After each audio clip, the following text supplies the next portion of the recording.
Hello, it is me again. Um, it is my second video of the night. I just finished my uh, week 10 VSG update, but I have some more news to tell you guys, so I wanted to get that video done for you. If you guys have been watching my channel or following my journey, you will know that I am pregnant with a baby. And I am 14 weeks pregnant as of Thursday, so 14 weeks in a few days. And I am 10 weeks lap band to VSG revision surgery. So things got a little complicated for a minute with that. But everything's fine. Everything is just fine. We still have to deal with some billing issues as far as the surgery goes, just because I feel like I should not be billed for some of what they did, considering that they did not check my lab results before I was wheeled into the ER. But that's a whole nother story. If you want to go back a few episodes, like I'm a big time TV star. If you want to go back a few videos, you'll kind of get to know my story. But anyway, that's besides the point. So, at week 10, gestational age of week 10, I don't know. I did a blood test to see the sex of the baby. Then week 11 comes around, week 12 comes around, and I'm like, they should have got my lab results by then, because I did a kit. So they took my blood, I sent the kit off, and they said within 1 or 2 days I should get a confirmation. So I sent the blood off, never got a confirmation. So I kept calling them, and they're like, oh, we never received it. We don't know where it is. Your blood is like gone into the atmosphere. So I was like, well, I'm not going to do that again. I'll just wait until week 20, which is when most people do the ultrasound to see the sex of the baby. You can do it a little bit earlier, but between like 16 and 20 weeks is when you have a full anatomy scan. And at 20 weeks, my insurance is what covers the full anatomy scan, and that's when you find out the sex of the baby. So, the funny thing is, I had a friend who I went to massage school with message me out of the blue on Instagram, and she's like, I keep having, so this is kind of awkward and weird, but she is a witch, and she is a psychic. So I don't really believe in it, but I don't not believe in it. I am like an open book. I'm like, whatever floats your boat. And I think it's kind of cool, like learning about other people's like beliefs. So she is like, I keep having dreams about you and your unborn child. And she says that she has dreams that she's me, and that there is like, in her dream, there's an aura between my baby that's in my belly and me and Helena, and there's like a triad where the aura is going between the three of us. And I'm like, well, that's just lovely. I think that's awesome. Like it like made me cry, and I was like, oh my god, that's so cool that you're like having dreams about this and you feel like this is a premonition that you're having or whatever. And she says that the baby keeps coming to her and saying that she's, not she, but they are so excited to meet everyone, but especially excited to meet Helena, which is my other daughter, who's 19 months old. So, just as far as like my beliefs and my lifestyle and everything, as long as there's positive thoughts going between everyone, I think it's lovely. Whether it's prayers or these premonitions people have. I have my own beliefs of what is and what isn't, but who am I to say what's right and wrong? So I just think it's so cool. As long as you're thinking about other people and it's positive, then it's awesome. And so I was like, oh, well, that's cool. What else did you think? And she said, I had this dream that you were on an airplane and everyone was loving Helena, and that there was this aura between the three of you, and that you found out the sex of the baby on the airplane. And she did not know I was going to Hawaii. So I was like, oh my God, that's so weird. But then in my head, I was like, no, they lost my blood, so I'm not going to find out for a while and whatever. So anyway, the day that I was like going on the airplane, I was like, I kept checking my email, like, oh, maybe whatever. And as soon as I landed, I got an email from the company saying that they found my blood and that they sent the results to my OB, my healthcare provider. So I was like, oh my God, that's so cool. So I kept trying to contact her. I left on a Friday for Hawaii, so I wasn't able to contact her until Monday. So anyway, my OB emailed me right back and was like, I'm not in the office today, but I found out. So with that being said, I am going to do a little mini gender reveal for you guys. And by the way, I don't really like using the term gender reveal because gender is completely different from the sex that you're born with.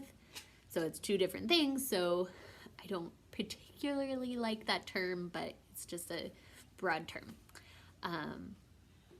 So that's coming from like hippie Jessica in San Francisco. So anyway, the sex of the baby. I don't know if this is gonna work, but I made some confetti.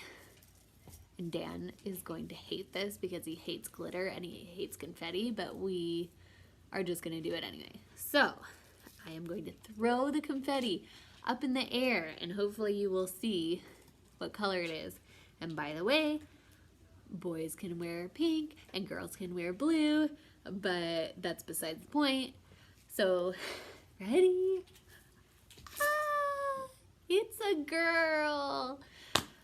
So, that was so lame, but so fun at the same time.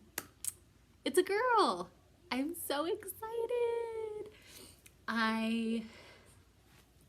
Let's be honest, I really wanted a girl. Having a little baby girl is like the best ever. And I'm just like so excited to raise some like badass females. And like I do want a boy eventually, but if I was going to have another girl, like this was the time that I really wanted to, so that they would be close in age. And so happy. I know that my husband was a little disappointed just because he does want a boy eventually, but he's very excited too. Anyway, that was like super fun and exciting and like exhilarating for me. So since we know it's a girl, we did the same thing with Helena where we had a boy named picked out and a girl named picked out. And And then when we did the gender reveal, we told everyone her name, and it was like awesome because it made things feel very, very real, where it's like, you know that it's a girl, she has a name, like, it's so exciting. So, I am going to tell you guys the name, which I am just going to say now.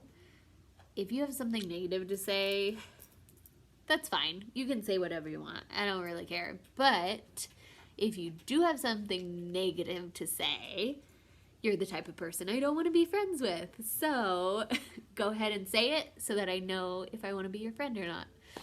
Anyway, her name is Ondine, which is spelled Ondine. Another spelling of it is Undine, but I prefer the spelling with the O. It's a very, very old French name.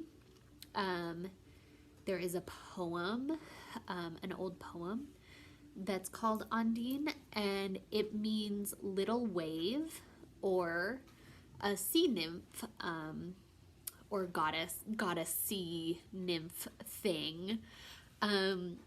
And I just think it's so beautiful. And the funny thing is I've always loved baby names. I've always like been super into them.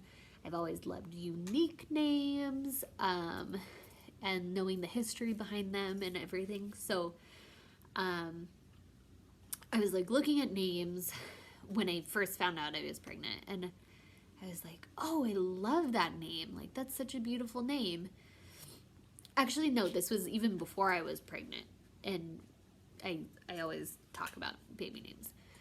So I found this name, and I was like, wow, that's so cool, because I was looking for water names, because I am a water person. It's something that keeps me grounded, and it's something that I am very passionate about, and I love. I work in water.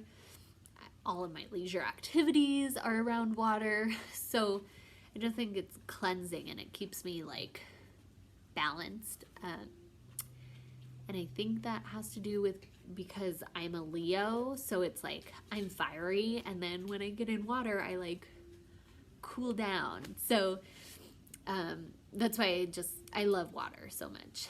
I love the ocean, I love the lakes, I love beaches, I love swimming pools, I love drinking water, I love everything. So anyway, I was looking up water names, and it was on like some random list, and I looked, and it was very uncommon, but I just thought it was so beautiful. And I also liked the name Celine or Selena, and I love French names, so I was like, wow, that's a really cool name. And then I was like, oh, there's like a movie a while back with like Colin Farrell, or not Colin Farrell?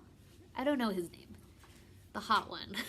And it was called Ondine, and he was like an alcoholic, and then this girl comes out of the sea, and like, anyway, I don't know if you guys remember that, but it's like super random and obscure. So anyway, I texted my husband, and I was like, what do you think about this name? And he's like, oh, I love that name. I loved that movie. And so it was funny because it was just like, hey, what do you think about that? I love it. And then he's like, I love it too. So it was like meant to be. So anyway, the funny thing is that I found that name, and I was like, I love the name Ondine, and I love the name Celine as well. And then I was reading this book called Cooking for Picasso, which is an amazing book. And I was reading it, and in the book, the two main characters, the grandmother's name was Ondine, and the granddaughter's name was Celine. And I was like, what? That's so weird and like random and obscure, and like it was like a sign. So anyway, we both loved that name and loved the meaning of it. And, you know, being a Jessica in the world of Jessicas of the 80s, like, I think that having a unique name or a not so popular trendy name is like something that's important to me, because that's something I wish I had. So yeah, that's her name. She has a name, and she's a girl, and she's in my belly and growing and doing perfectly fine. So yeah, I'm just so happy. And middle names were like kind of debating between a few, not really debating, but we're discussing between a few names. So we like the name Alaya, which means happy, which also my other daughter's name is Helena Joy, so I thought that was cool, because then they would both have the middle name that means happy. And I think Alaya is just really beautiful. And then we like the name Hana, which is in a lot of different cultures it means different things, but it's a name that's seen throughout many different cultures. It can also be pronounced Hannah, so it's Hana. I like the name Felicity, which means happy. I like the name Capri, which is a city in Italy, and Jan and I both lived in Italy, so we're just kind of like playing around with middle names, but her first name is definitely Ondine, and yeah, that's it. So it's so exciting, and I'm so happy to share it with you guys. So anyway, I hope you guys are having a great weekend, and I will talk to you all soon.